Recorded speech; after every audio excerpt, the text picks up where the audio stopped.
Olá, para quem não me conhece, eu sou André Alvarenga, sou psicanalista. Há 25 anos eu desenvolvo meu trabalho, não só atendendo em consultório, como trabalho com grupos. E nos últimos meses eu venho desenvolvendo esse trabalho aqui, nesse espaço virtual. Esses últimos dias eu me autorizei a não fazer nenhuma postagem porque eu estava elaborando, né? Tudo isso que vem acontecendo comigo, um pouco do que vem acontecendo com o mundo, essa questão tão inédita, tão complexa, de que pouco sabemos, né, do que se trata. O que sabemos é que é uma experiência de castração, né, de castração na carne. É uma experiência que envolve muitas perdas de contatos sociais, perda da liberdade de ir e vir. Eu quero ir agora dar uma volta. Não posso. Perda para muitas pessoas de empregos, projetos interrompidos, perda de dinheiro, ou seja, perdas para todos os lados. E nós sabemos que as perdas, isso que nos é retirado repentinamente, né, faz com que nos deparemos com um vazio. E o vazio, ele tem íntima relação com angústia, que tem íntima relação com ansiedade, ou seja, precisamos sim criar espaços para que cada vez mais possamos nos aproximar e refletir sobre tudo isso que vem acontecendo singularmente, de uma forma particular com cada um de nós.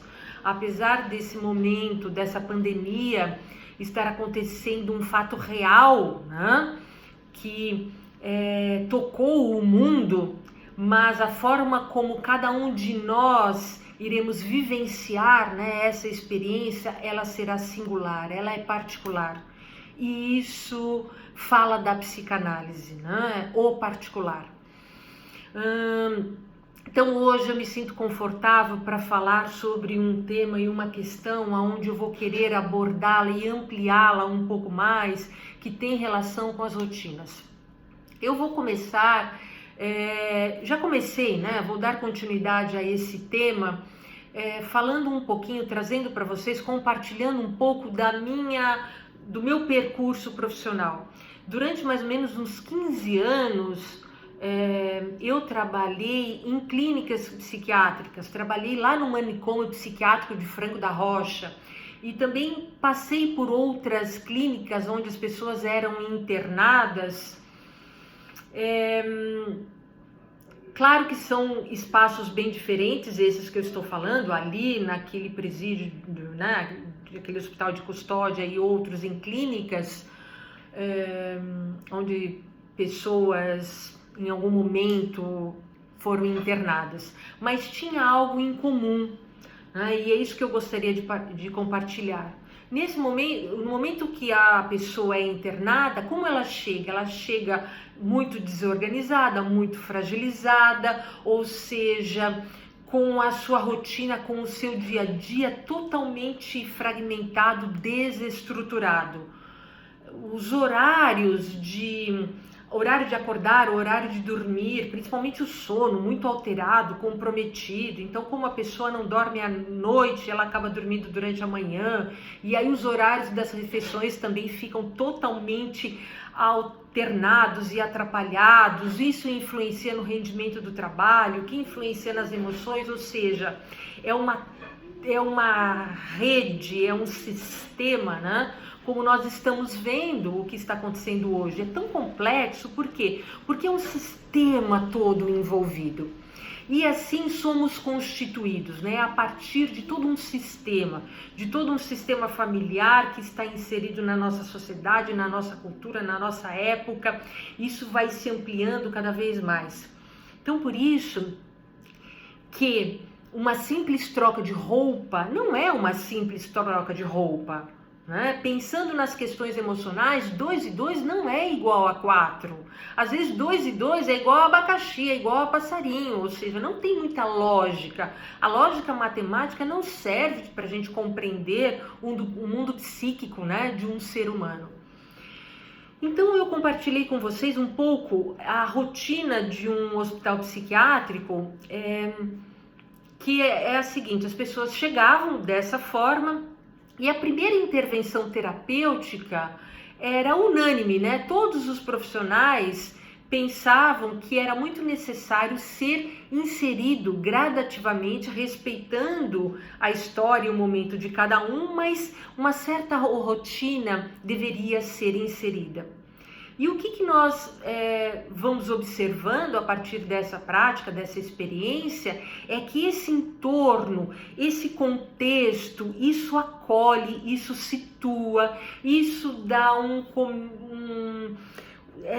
centraliza a pessoa, faz com que ela possa ir se conectando com a realidade, estabelecendo laços e se situando. Começo, meio e fim, o dia começa, o dia termina, rituais do período da manhã, um momento do almoço, um momento do jantar, alguns projetos aonde eu percebo que eu sou capaz, que eu produzo e que eu tenho algum prazer, né? Então eu quero colocar luzes para hoje, né? O que nós estamos vivendo hoje. De uma hora para outra, quase tudo nos foi retirado.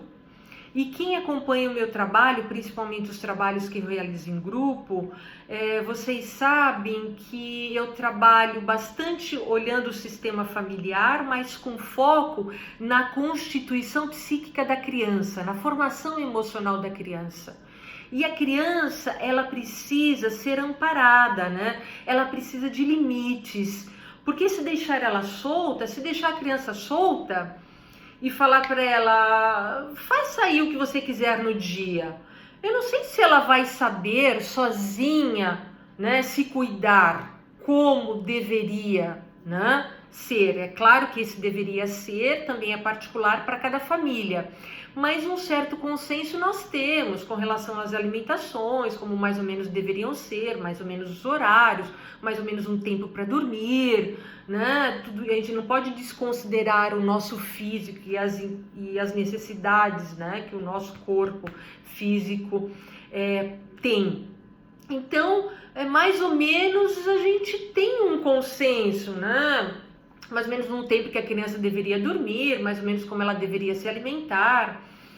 Então eu quero compartilhar com vocês que nesse momento, onde perdemos muitas coisas, é importante para todos que estão dentro de casa, independente da idade cronológica, é importante, mas colocando luzes nas crianças, é importante que as crianças possam olhar para os seus pais e observar através da prática, das atitudes, que opa, aqui na minha casa as coisas estão funcionando, aqui na minha casa as coisas continuam um pouco como eram antes.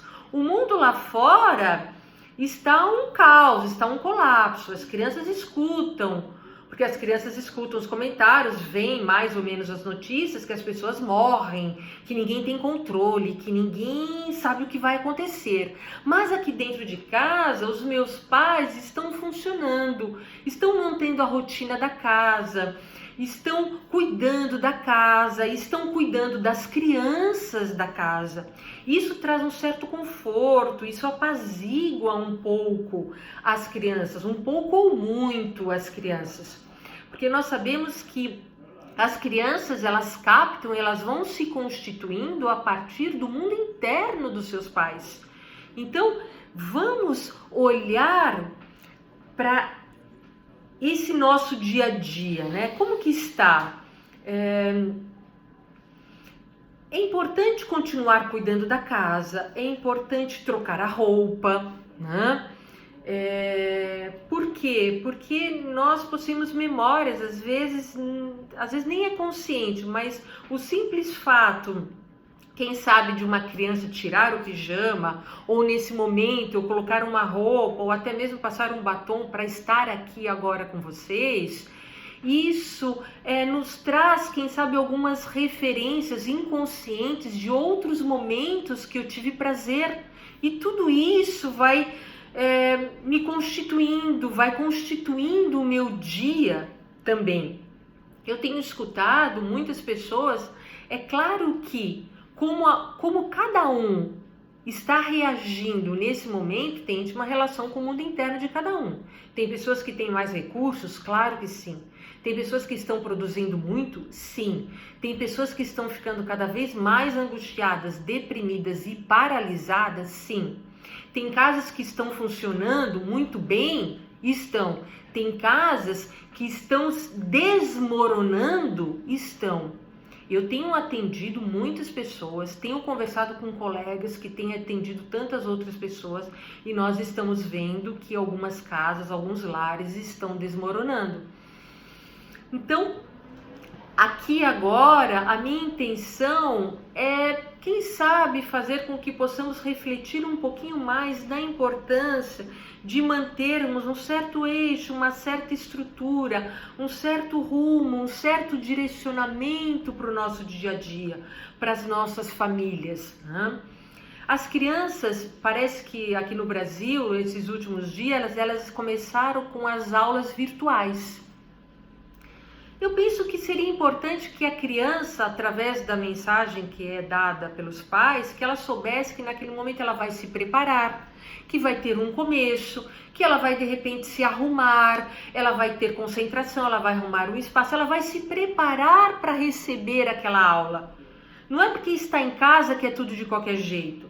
Não é porque está em casa, então eu não preciso mais pôr a mesa, eu não preciso mais escovar os dentes, pentear o cabelo. Tomar banho hoje à noite? Não, eu tomo amanhã cedo porque eu não vou trabalhar mesmo.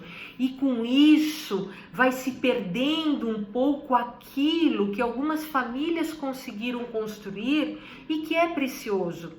São questões práticas apenas? Não, não são questões práticas. A gente precisa tentar traduzir o que essas atitudes representam simbolicamente para cada pessoa, né? Eu acredito que é uma boa base, é um bom alicerce. Então precisamos sim olhar para as pessoas que estão conosco. Não só as crianças, é claro que isso para todas as idades, estou falando de idades cronológicas, né? Não de idades emocionais.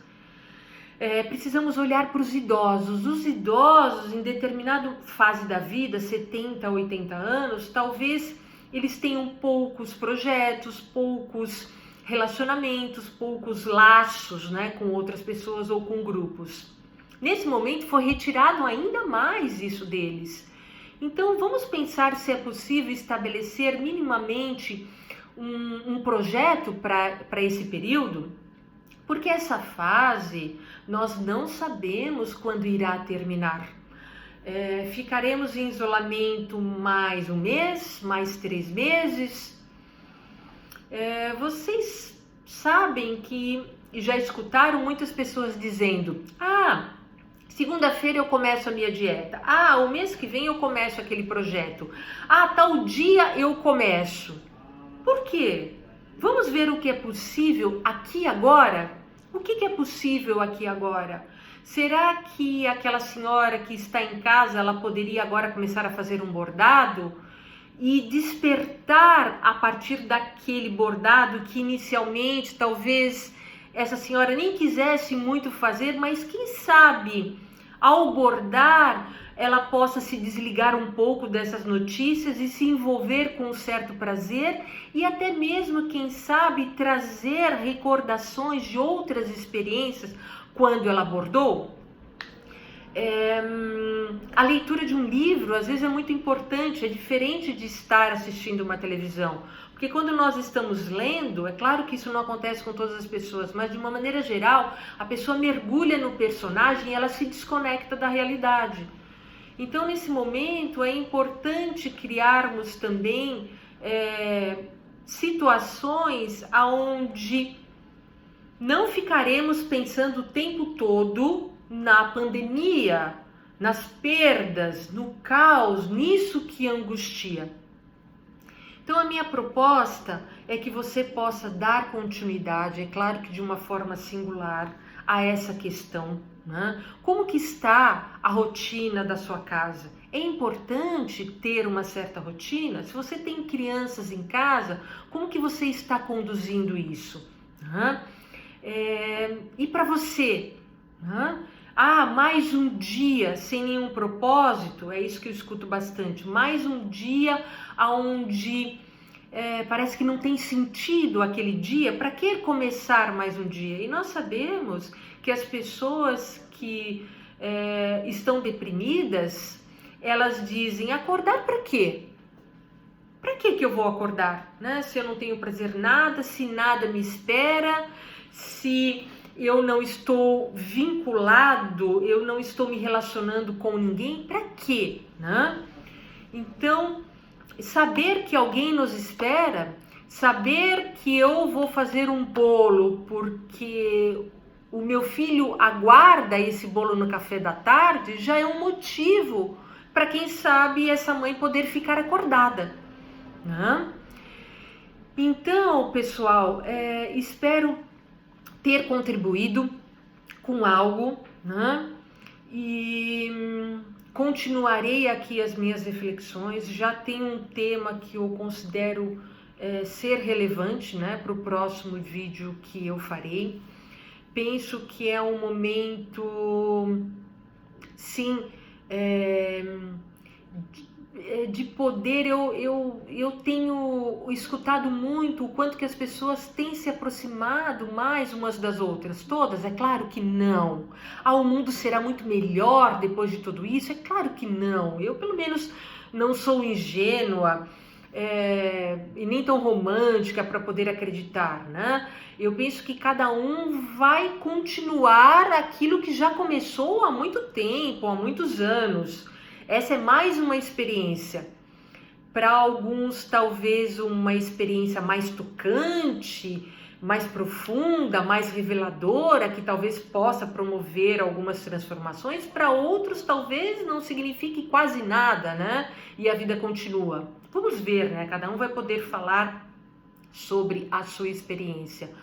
Mas eu tenho pensado num próximo tema que eu abordarei, que é o que eu venho escutando na minha clínica, né?